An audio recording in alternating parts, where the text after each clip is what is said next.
안녕하세요. 워런 버핏처럼 매일 신문을 박전무와 함께 읽으면서 투자의 고수가 됩시다. 오늘 웜의 신박 9월 22일 금요일입니다. 벌써 금요일입니다. 그죠? 네. 그리고 항상 이렇게 좋은 댓글로 계속 더 좋은 내용을 만들기 위해서 많이 같이 애를 써 주셔서 감사합니다. 어제 제가 읽으면서 50톤만 그래서 아니 50만 톤 아닌가? 오탄 줄 알았더니 100톤 중에서 50톤만 어떻게 하고 나머지는 어떻게 하고 그렇게 돼 있었는데 제가 한참 이제 헤매고 있었는데 그게 아니라고 지적을 잘 해주셨고요. 그리고 이제 뭐 포이즌 필에 관련해서도 말씀을 해주셨고 그리고 현대제철 옛날에 인천제철 아니었나 뭐 그렇게 했었는데 현대제철 되기 전에 인천제철에서 현대제철로 바뀌었고 그 후 현대하이스코어와 합병되어서 지금 현재 현대제철로 되어 있다고 합니다. 네, 감사합니다.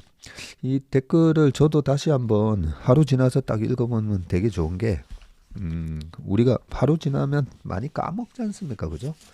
까먹기 때문에 이렇게 다시 댓글을 읽어보면 맞다 어제 이런 얘기를 했었지 해서 하게 그렇게 알게 되기 때문에 참 좋은 것 같습니다. 고맙습니다.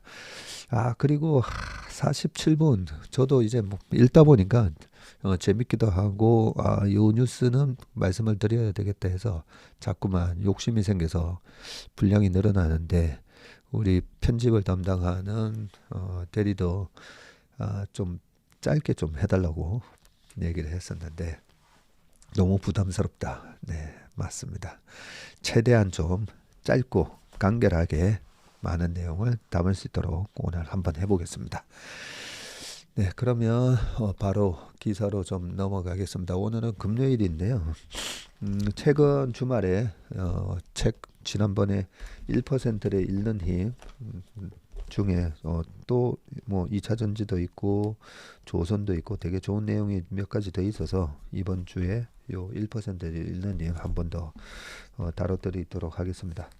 그리고 저희 주식업 하는 사람들은 그 기관 투자가들 보면 거의 뭐 매경 환경이 항상 신문을 읽고 또 하나 주간지 중에서 늘 보는 것 중에 하나가 이 매경 이코노미입니다. 매경 이코노미도 웬만한 CEO들 책상에 보면 다 올라와 있는데요. 매경 이코노미도 이렇게 보다 보면 참 좋은 내용들이 가끔씩 있는데 오늘은 좀 가벼운 얘기 하나 말씀을 드리겠습니다. 김선걸 주간국장님이 쓰신 칼럼인데 김선걸 칼럼에서 낡은 우산 같은 인재들이라고 되어 있습니다. 여보 이 낡은 우산은 버려야겠다. 아내의 말을 듣고 쳐다봤다. 전날 나를 구해줬던 우산이다. 어제 귀가하려는데 갑자기 비가 쏟아졌다. 쫄딱 맞겠구나 싶었는데 눈에 띈 낡은 우산. 그 존재가 어찌나 고마운지 살이 드러나고 손잡이도 바랬지만 그저 고마웠다. 이 우산 덕에 어젯밤 귀갓길은 나름 든든했다. 최근에 계속 어제도 비가 계속 추적추적 좀 많이 왔었었는데 그죠? 다음날 아침에 보니 집에 우산이 꽤 많다. 새털처럼 가벼운 신제품에 저보면 핸드폰 많은 것도 있고 일본산도 보였고 아내 말처럼 낡은 우산은 버리는 각이었다. 그런데 찝찝한 이유는 뭘까? 결국 낡은 우산을 펼쳐들고 출근했다. 전날 나에게 그 우산은 구세주 같았다. 그리고 오늘은 지하철 출근길에 초라한 부속품일 뿐이다. 우리 사회에 특히 기업의 낡은 우산 같은 존재가 점점 많아진다. 한때 그 기업의 실적을 도맡던 사람, 회사 이름 대면 바로 떠오르던 사람, 너무 열심히라 오늘 이세로 오해받았던 사람도 이제는 낡은 우산처럼 남아있다. 우리 사회는 고령화 이슈가 처음 나올 때만 해도 노인 빈곤이 걱정거리였는데 가파른 출산율 하락과 인구 감소로 일손 부족이 더 큰 걱정이 됐다. 자연스레 중년의 노동력에 다시 관심이 간다. 비가 쏟아지자 낡은 우산에 다시 눈이 가는 셈이다. 눈을 씻고 다시 보니 실제 매력적인 노동력이라는 측면이 있다. 실제 매력적인 노동력이 될 수도 있다는 거죠. 우선 중년 인력은 지식을 갖고 있다. 그렇죠. 저도 이제 50대 초반을 지나서 중반으로 가고 있으니까 남 얘기는 아닙니다, 사실. 중년 인력은 지식을 갖고 있습니다. 그리고 산업화 시대에 체력과 근면을 요구하던 생산 현장에는 늙은 노동자는 쓸모가 없었다. 쓸모가. 그러나 지금은 지식 산업 시대다. 아, 이게 큰 차이네요. 그렇네요. 옛날에는 정말 나가서 몸으로 때워야 되고 컴퓨터에서 오늘 아침 저희가 라이브에서 보여드렸지만 컴퓨터에서 모바일 그리고 온라인 뭐 이런 식의 혁명이 일어나면서 몸이 되게 편해졌잖아요. 그죠? 꼭 문서를 전달하러 안 가도 되고 이메일로 다 처리가 되고 네 그렇기 때문에 이 국장님 말씀대로 정말 그러네요. 지식산업 시대이고 이들은 경험과 지식을 갖고 있고 로열티도 높다. 예, 회사에 대한 로열티 참 높습니다. 요즘 세대와 달리 개발 드라이버 시대 고강도 노동의 경험이 또 있죠. 기대 보상 수준이 높지 않다. 기대 보상 수준이 높지 않다는 장점이다. 추세는 이웃 나라도 비슷하다. 한 달 전 일본 정부는 정년을 70세 이상으로 조정한 기업이 39% 달한다고 발표했다. 10년 전에 2배다. 아, 이런 거 보면 요즘 뭐 굳이 뭐 MZ 세대 이렇게 꼭 나누면서 좀 뭐 세대 간의 갈등 이런 걸 그렇게 너무 조장할 필요는 없지만 그 유튜브 짤에도 보면 그런 장면도 떠오르잖아요. 보면 자네 좀 어떻게 아침에 9시 땡 하기 전에 이렇게 출근을 하나라고 했더니 이 코미디 프로입니다. 했더니 아, 예, 그러면 저 퇴사하겠습니다. 자네 뭐 하나 예, 그러면 퇴사하겠습니다. 이런 유튜브 짤을 본 적이 있는 것 같은데요. 좀 과장된 표현이긴 하지만 저희 세대 같은 경우나 저희 부모님 세대 같은 경우에는 정말 토요일도 일했었잖아요. 그때는. 예, 토요일도 이러고 우리가 뭐 한 달에 40시간이 아니라 거의 뭐 70시간, 80시간 이렇게 일해도 그 일한 거와 계산해서 내가 얼마 받아야 되는 거 아니냐 이렇게 뭐 따지지는 않고 참 충성스럽게 여기 로열티라는 단어가 있지만 참 충성스럽게 일을 했었죠. 근데 뭐 물론 과연 그 정도로 그러면 또 생산성은 좋았나라는 부분은 뭐 따져봐야 될 일이기는 하지만 예전하고 지금하고는 확실하게 좀 달라진 면이 있습니다. 예, 패러다임의 전환은 절실하다. 일반적으로 1889년 프로이센의 철혈제상 비스마르크가 도입한 세계 최초의 노령연금을 정년퇴직이라는 도입의 계기로 본다. 근대화를 앞당긴 이 제도는 노동자의 일생을 명료하게 근로기간과 은퇴기간으로 나누고 그에 맞춘 사회규범을 확립했다. 그러나 134년 전 고안된 제도다. 벨트 컨베이어에서 제품을 조립하던 노동자에게 맞는 것이다. 네, 그러나 134년 전 고안된 제도다. 벨트 컨베이어에서 제품을 조립하던 노동자에게 맞는 것이다. 혁신가 한 명이 10만 명을 먹여 살리는 지식혁명 시대의 나이를 운운하는 것 자체가 웃기다. 공무원이나 은행 공기업처럼 단순 행정을 하는 곳이나 퇴직이 의미가 있을 것이다. 실제 이런 직장은 청년 일자리가 제로섬이니 청년 연장 구호의 명분은 약하다. 반면 연구개발과 영업, 기획, 창작의 분야에 60살 퇴직이라는 금기를 만들 이유가 있을까? 103세 철학자 김영석 교수는 여전히 일주일에 한두 차례 예리한 칼럼을 쓴다. 지금 이 글을 읽는 4050 상당수가 김 교수 나이 즈음까지 살 것이다. 그러겠죠. 우리도. 인구 정책은 타이밍을 놓치면 다음 세대의 죄악이 된다. 한국은 조기 종료했어야 할 산하 제한을 오래 지속하다가 결국 인구 절벽을 막지 못했다. 두 번 실수를 하려나 2050년이 되면 한국의 중위 연령은 59세가 된다고 하네요. 2050년이 되면 한국의 중위 연령이 59세. 야, 참 국민 평균이 환갑인데 50대를 정년으로 정하면 누가 일하나? 그렇네요. 그 낡은 우산은 사무실에 놔뒀다. 한국 기후가 아열대화되고 스콜이 시도 때도 없이 내리니 또 한 번 구세주가 돼줄 것을 기대하면서 그러고 보니 요즘 기업 환경도 날씨와 비슷하다. 언제 폭우가 내릴지 모르고 예측 불가 아닌가. 굉장히 참 의미심장한 칼럼이다, 그죠? 예, 뭐 저도 나이대가 그래서 그런지 더 좀 의미 있게 와닿는데요. 우리 사회가 지금 아무래도 출산율이 좀 낮다 보니까 인구 절벽을 맞이하고 있는데 정년 퇴직에 이렇게 음, 몰리는 그런 인재들을 그래도 잘 활용을 해야 되는 거 아닌가. 예, 이런 말씀이신 것 같습니다.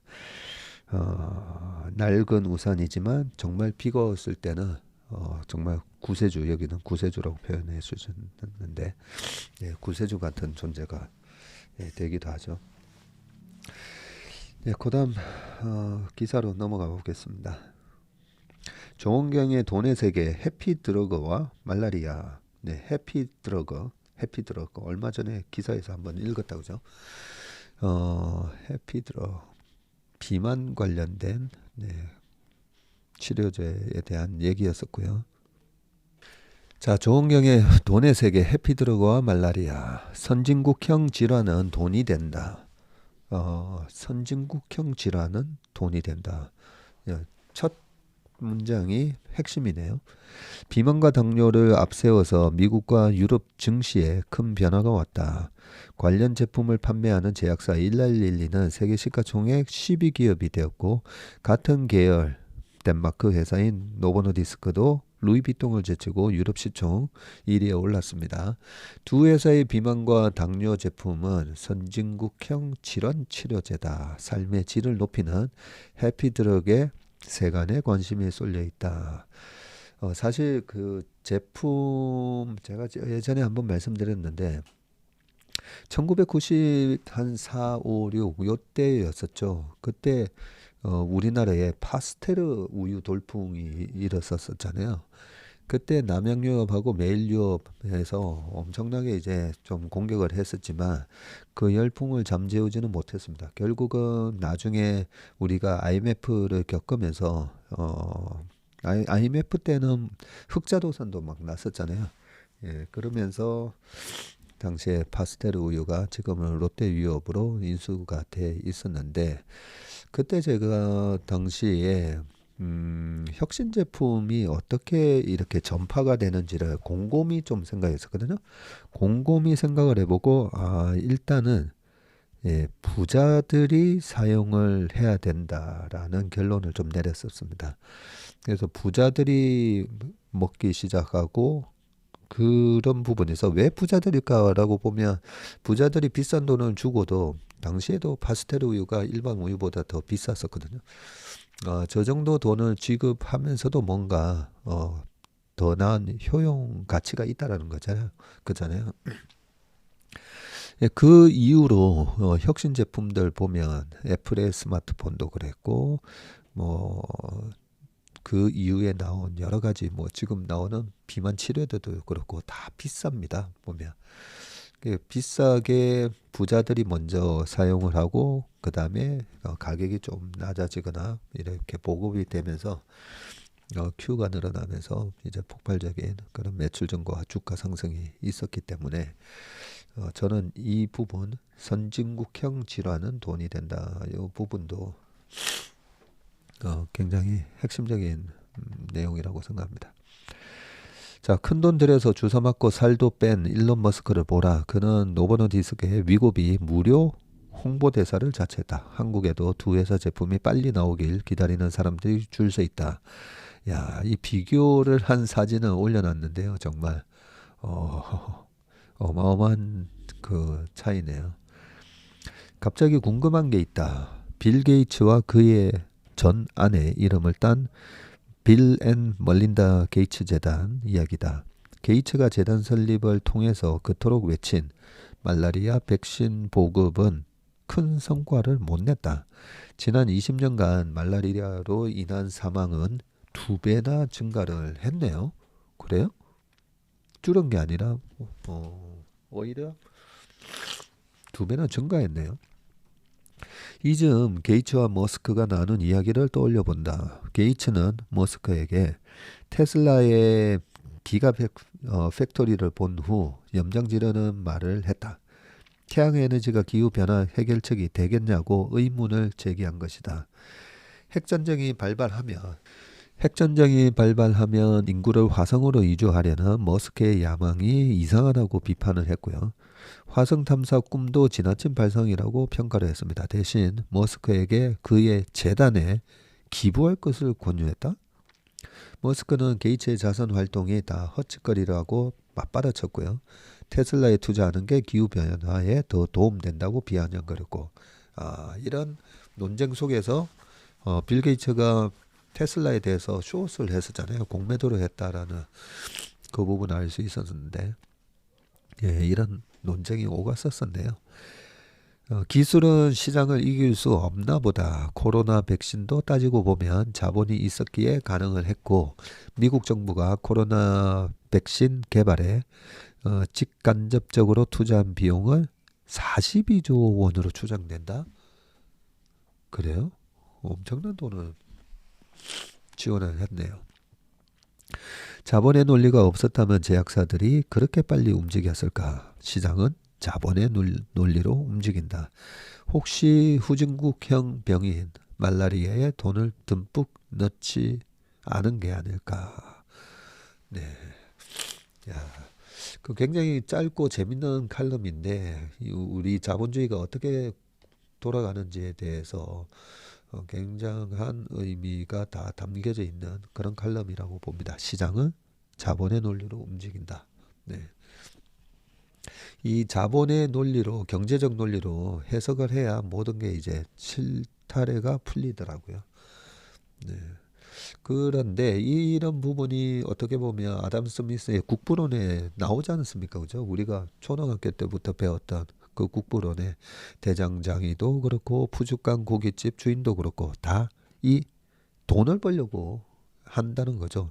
무슨 선의로 하는 게 아니라 네, 돈을 벌려고 하는 그 속에서 서로가 서로의 한 명이 핀을 만들면 하루에 5개, 6개밖에 못 만드는데 10명이 같이 만들면 하루에 2만 개씩 만든다는 거죠.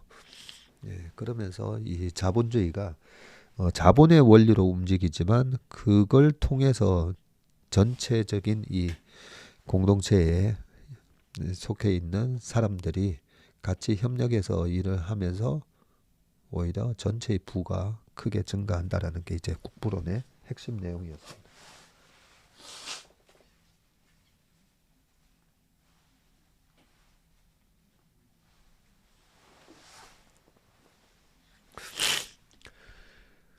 네, 그다음 기사로 또 넘어가 보겠습니다. 현대제철 이거는 어제 기사네요. 이달 수출 10% 늘어서 12개월 만에 역성장 터널을 벗어날까라고 되어 있습니다. 지금 뭐 시장이 안 좋으니까 여러 가지 모든 게 다 또 공포스러워 보이잖아요. 어, 항상 그 9월달 시장이 안 좋다고 말씀을 드렸지 않습니까? 그죠? 미국도 5.8% 빠졌는데 작년에 미국 시장이 막 급락할 때였었기 때문에 작년 9월 달도 자세히 한번 보시면 실질적으로 9월 달마다 희한하게 9월 달에 주가가 이상하게도 많이 빠집니다. 작년 9월 달에는요, 미국 시장이 나스닥이 10.5% 빠졌었고요. 그리고 재작년 21년도 장 되게 좋았잖아요. 장이 되게 좋았는데 9월 달에만 5.3% 빠졌습니다. 참고로 지금 어제까지 5.8% 빠졌는데, 그리고 2020년 코로나 때도 시장이 3월 지나고 4월부터 급반등했잖아요. 근데 유독 9월 달에만 2020년 9월에만 5.16% 빠졌었습니다. 희한하게도 네. 19년도에 S&P 500이 28.8% 올라가고 나스닥도 그에 30% 이상 올랐을 때 이때도 9월 달에는 플러스 0.46 예, 올랐었고요. 그렇기 때문에 9월 달에만 있는 희한한 그런 계절성이 있으니까요. 그것보다는 참고로 2019년도에 나스닥은 35% 올랐었습니다. 9월 그리고 우리나라는 또 추석 앞두고 추석 한 3일 전까지 시장이 많이 빠지다가 이제는 추석을 앞두고 주식을 팔아도 현금이 추석 전에 돌아오지 않는, 추석으로부터 휴일이 시작되는 D-2일부터는 또 시장이 꾸물꾸물 올라가는 그런 모습을 보이기 때문에 시장의 시세를 쳐다보면서 두려움을 느끼기보다는 이렇게 신문을 보면서 정말 펀더멘탈이 뭔가 무너지는 게 있는지 체크하는 게 낫습니다. 우리나라 주식시장하고 가장 크게 상관관계가 높은 게 몇 가지 있다고 그랬죠. ISM 제조 PMI, 그 다음에 수출, 우리나라 수출 증감률입니다. 그런 차원에서 이 수출에 대해서 한번 읽어보겠습니다. 이달 들어서 수출이 10% 늘어라고 돼 있고요. 11개월 만에 역성장 터널에서 벗어날까 돼 있는데, 일단 1일에서 20일까지 수출액이 전년 동기 대비해서 10% 증가한 것으로 집계가 됐습니다. 12개월 만에 수출 플러스를 달성할 가능성이 커졌지만 추석 연휴와 같은 변수가 남아 있고요. 국제 유가 급등으로 원유 수입도 늘면서 무역 수지에는 부담으로 작용할 전망이다. 관세청에 따르면 20일까지 360억 달러로 1년 전보다 9.8% 증가했고요. 수입액은 오히려 1.5% 감소했네요. 유가가 잠깐만 유가가 작년에도 여태 어땠었나 잠깐만 좀 보고 오겠습니다.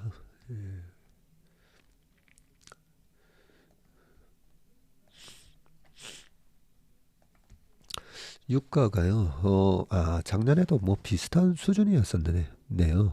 작년 9월 달에 유가가 고점이 90불이었고 작년 9월 달에 이제 주식 시장도 안 좋고 하다 보니까 유가도 마이너스 11% 빠졌었는데요. 88에서 90불 찍었다가 종가가 79불 마이너스 11% 했으니까 당시에 유가는 지금하고 비슷한 수준이었으니까 크게 수입에 작년하고 비교했을 때 크게 영향을 안 주는 거다, 그죠? 그래서 수입액은 1.5% 감소했는데 수출이 오히려 9.8% 늘었고 20일간 무역 적자는 4억 9천만 달러 쌓였는데요. 올해 누적 무역 적자는 242억 7천만 달러, 약 32조로 늘어났다고 합니다. 한국 경제의 버팀목으로 꼽히는 수출은 지난해 10월부터 지난달까지 11개월 연속 감소세를 나타내고 있는데요. 월말까지 지켜봐야 하지만 역성장 터널에 갇힌 수출이 이달부터 반등할 확률이 커졌다고 합니다. 정부는 10월 이후 수출이 전년 동기 대비 증가세로 전환될 거라고 전망했지만 그 시점이 빨라질 수 있는 셈이다. 품목별로는 승용차가 49, 선박이 73.9 등의 수출이 1년 전보다 크게 늘면서 호조세를 보였고요. 미국이 30%, 유럽이 32.7%, 베트남 14.3%, 일본 12.2% 등 주요 국가로의 수출이 두 자릿수 증가폭을 기록한 것도 긍정적인 신호이고요. 1위 수출품인 반도체 수출액은 전년 동기 대비해서 14.1% 감소했다. 올 상반기에는 마이너스 40% 이렇게 했었는데 반도체 수출 증가율도 이 미분값을 보아야 된다고 했잖아요. 마이너스 40까지 떨어졌다가 지금 여전히 마이너스지만 마이너스 14까지 지금 올라오고 있는 그런 모습입니다. 오늘 아침에 일어나서 옷을 입기 전에 오늘 기온이 어떻게 되나 봤더니 16도인가 뭐 보고 깜짝 놀랐었는데 기온이 뚝 떨어지니까 맑은 콧물이 줄줄줄줄 좀 나오네. 그다음 다만 장밋빛으로 보기 어려운 뭐 측면도 있다. 뭐 쭉쭉쭉쭉 나오는데 요 부분은 읽어보시고요. 예, 외국이 최근에 뭐 중국 시장, 한국 시장, 미국 시장보다는 약간 그래도 좀 더 단단한 모습을 보이고 있고 외국인들이 선물에서만 해지를 들어오지 주식을 실제로 많이 팔지는 않거든요. 예, 그런 거 보면 외국인 입장에서는 이 데이터를 갖고 투자를 하고 있기 때문에 우리나라 수출 증가세 이런 걸 다 지금 지켜보고 있을 겁니다.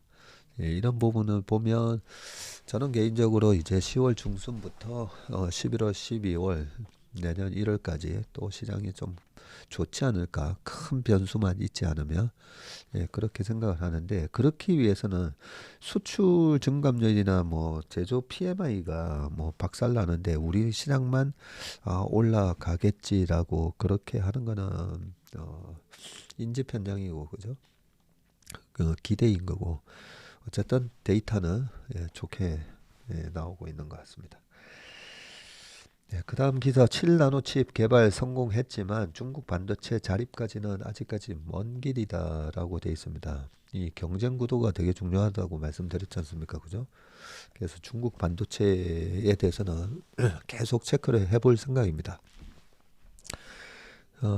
미국의 반도체 규제에도 중국 화웨이가 첨단 기술을 탑재한 스마트폰 메이트 60 프로를 보란 듯이 출시하면서 미중 기술 분쟁이 격화될 지금 전망입니다. 미 상무부는 화웨이 스마트폰에 탑재된 반도체가 당국의 수출 규제를 위반했는지 조사하는 한편 미국 반도체 지원법으로 보조금을 받는 기업의 중국 내 반도체 공장 확대를 제한하는 가드레일 규정 강화를 시사하고 나섰고요.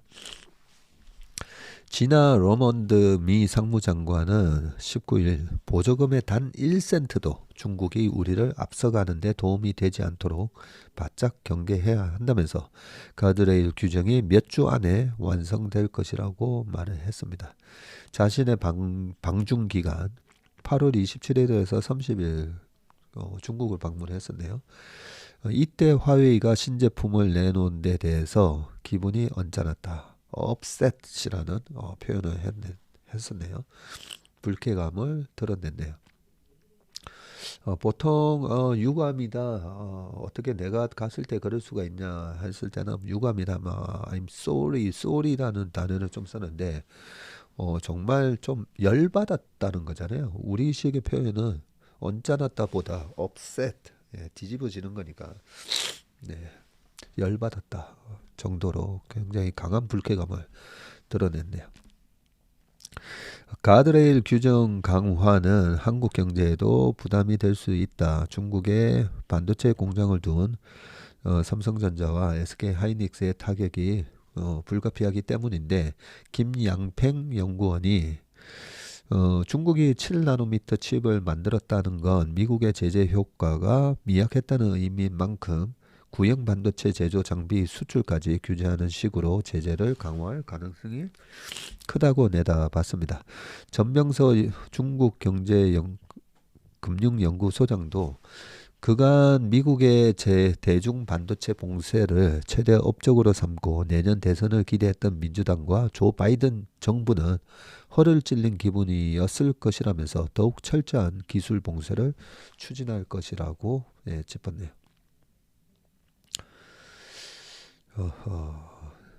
미국은 그간 14나노 이하인 첨단 제품을 중국에서 생산하지 못하도록 기술 장비 제품 수출을 제안해 왔었죠. 중국 파운드리 업체 SMIC는 미국이 제재한 극자외선 EUV 노광 장비가 아니라 기존에 수입해둔 심자외선 DUV 노광 장비를 사용해서 7나노 칩을 만든 것으로 추정이 된다고 합니다.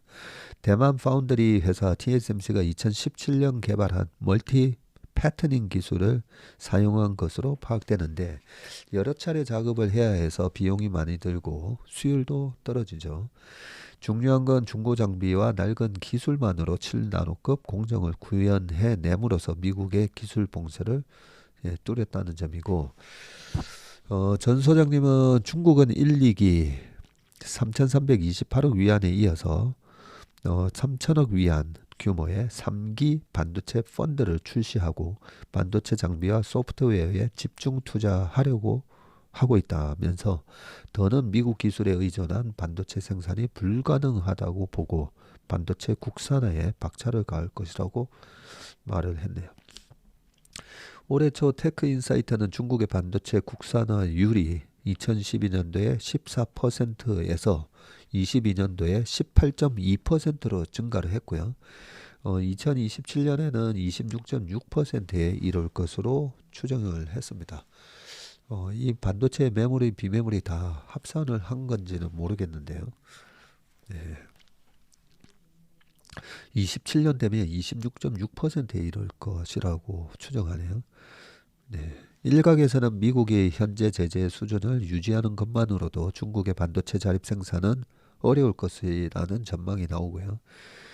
노건창 연구원은 미국의 제재는 여전히 유효했고 생존 전략 확보를 위한 중국 반도체 기업들의 고민이 깊어지고 있었다고 밝히면서 비효율적인 방법으로 7나노를 구현한 SMIC의 공정은 낮은 수율로 인해서 시장성은 상당히 떨어진다. 향후 미국의 제재가 더욱 강화될 가능성은 크지 않을 것으로 예상한다고 했습니다. 그리고 중장기적으로는 중국의 장비 국산화율이 50%까지 상승하겠지만 반도체는 특정 공정이 지원되지 않을 경우 나머지 공정도 무의미하다면서 국산화율이 높다는 게 해외 기술 없이 반도체를 자립 생산할 수 있다는 의미는 아니라고 또 강조를 하셨네요. 예, 그리고 그 다음 기사 대화로 합시다. 아마존 생성 AI 이핀 알렉사로 반격을 했다고 합니다. 알렉사 그러고 보니까 알렉사 한참 알렉사 했었는데 아마존이 생성 인공지능 AI를 업그레이드한 AI 음성 비서 알렉사를 내놨다. 챗GPT에 밀려서 시장에서 잊혀가던 AI 음성 비서가 생성 AI와 한 몸이 돼서 화려하게 돌아왔다. 아마존은 버지니아주 알링턴에 위치한 제2본사에서 신제품 발표회를 열고 새로운 알렉사를 공개를 했는데요. 알렉사는 아마존이 2014년 처음 선보인 AI 음성 비서로 벌써 그러니까 되게 오래됐다 그죠? 2014년이네요. 아마존의 스마트 스피커, 에코 스피커 등에 탑재가 됐고 이번 알렉사는 아마존이 개발한 자체 LLM 거대 언어 모델로 알렉사 LLM을 기반으로 만든 생성 AI 음성 비서라고 합니다. 지금까지 챗GPT, 바드 등의 프롬프트를 손으로 타이핑해서 입력해야 했다면 알렉사는 한 단계 더 나아가서 이제 손 대신 그냥 말로 입력할 수 있다고 하네요. 그러면 그냥 말로 알렉사 자동차 그동안에 10년간 수출 데이터 좀 알려줘. 이러면 이제 쫙 보여준다는 거죠. 새로운 알렉사는 아마존 AI 스피커 에코 8과 그리고 스트리밍 기기인 파이어 TV 등에 적용이 됐다고 하네요. 미국에서 프리뷰로 출시될 예정이나 출시 시기는 아직 미정이라고 합니다. 예. 생성 AI를 이번 알렉사는 오픈 AI 그리고 MS, 구글에 뒤처진 아마존의 반격이라고 할 수가 있고요. 아마존은 챗GPT나 구글의 바드보다 늦게 생성 AI에 뛰어들었지만 챗GPT가 나온 이후로 약 5개월 만인 지난 4월 LLM 타이탄을 내놓았고 타이탄을 비롯해서 엔스로픽의 클로드2 등 다양한 LMM 서비스를 이용할 수 있는 클라우드 서비스 베드록도 같이 출시하면서 기업용 AI 시장에 참전을 했습니다. 이번에는 지난해 기준 전 세계 7,100만 이용자를 보유한 AI 음성 비서 알렉사의 생성 AI를 적용하면서 소비자용 AI 시장에 추격하려는 것이다. 지금 지난해 기준으로 전 세계 7,100만 명이 알렉사를 이용하고 있었군요. 네. 그 다음에 마지막 기사인데요. 가계대출죄자, 기업대출 풍선 요 부분인데요. 최근에 이제 은행주가 강한 이유가 시장이 약하고 그 다음에 항상 배당주는 8월쯤 사서 11월 오히려 12월에 배당을 받는 것보다 배당 받기 전에 파는 게 사실 낫습니다. 왜냐하면 주가 차익에 대해서는 세금이 없는데 배당을 받게 되면 배당 소득세를 또 왕창 내야 되지 않습니까? 그죠? 예, 그런 부분인데 하여튼 최근에 은행주가 강한 이유를 보면요. 중소기업 대출을 중심으로 기업 대출 연체율이 오름세를 나타내고 있고요. 금융당국이 가계대출을 옥죄한 까닭에 은행들이 기업 대출 영업을 강화하는 상황에서 기업 대출이 부실화하며 자체 은행 건전성을 악화시킬 수 있다는 우려가 나오는데 이 표를 보니까 중소기업 지금 연체율이 0.27%였다가 7월 달에 지금 0.49까지 올라갔고요. 기업 전체로 보면 대기업 포함해서 0.41. 대기업은 반면에 0.14였다가 지금 0.07, 0.09, 0.12 굉장히 양호한 모습이 나옵니다. 근데 그 밑에 쭉 보다 보면요. 5대 시중은행 기업 대출 잔액 추이가 나오는데 제가 이걸 보고 야 은행들이 여전히 가계대출을 굉장히 옥죄다가 지난번에 50년짜리 그 장기 모기지 상품 나오면서 또 대출이 늘다가 그래서 이거 안 되겠다 해서 다시 당국에서 제재를 좀 하기는 했었는데 지금 이 표를 보면요. 5대 시중은행 기업대출 잔액 추이가 1월에 707조였다가 8월달 기준으로 747조 5천억 정도까지 엄청나게 늘었네요. 이러니까 은행의 주가가 올라가는 거는 큰 펀더멘탈 부분은 딱 두 가지 보시면 되는데요. 대출 성장이 있느냐? 그런데 대출 성장을 하면 뭐합니까? 예대 마진이 줄어들면 안 되잖아요. 예금과 대출의 이자율 차이에서 오는 은행들이 먹는 예대 마진, 님이라고 그러죠. 그 부분이 늘어나느냐. 근데 이자가 시중에 있는 이자 자체가 시중금리가 이래 떨어지면 예대 마진 자체를 남길 수가 없잖아요. 예. 금리가 뭐 0.5%까지 떨어졌는데 0.5%에서 1% 해서 0.5 남기면 뭐 하겠습니까? 근데 시중금리가 4%, 5%면 대출 금리는 7%, 8% 하면서 이 님이 이렇게 커지거든요. 그래서 대출 성장이 있느냐, 그 다음에 금리가 올라가면서 님이 예대 마진이 늘어나느냐. 근데 지금은 두 가지 다 형성이 돼 있는 거죠. 그래서 최근에 은행주가 강하구나라는 걸 알 수 있었습니다. 예, 조금 짧게 해보려고 했는데도 예, 오늘 시간을 많이 줄이지는 못했는데요. 예, 좀 더 컴팩트하게 다음 주에도 한번 해보도록 하겠습니다. 네, 날씨가 조금 쌀쌀해졌는데요. 예, 환절기에 감기 조심하시고 이번 주말도 행복한 주말 보내시기 바라겠습니다. 고맙습니다.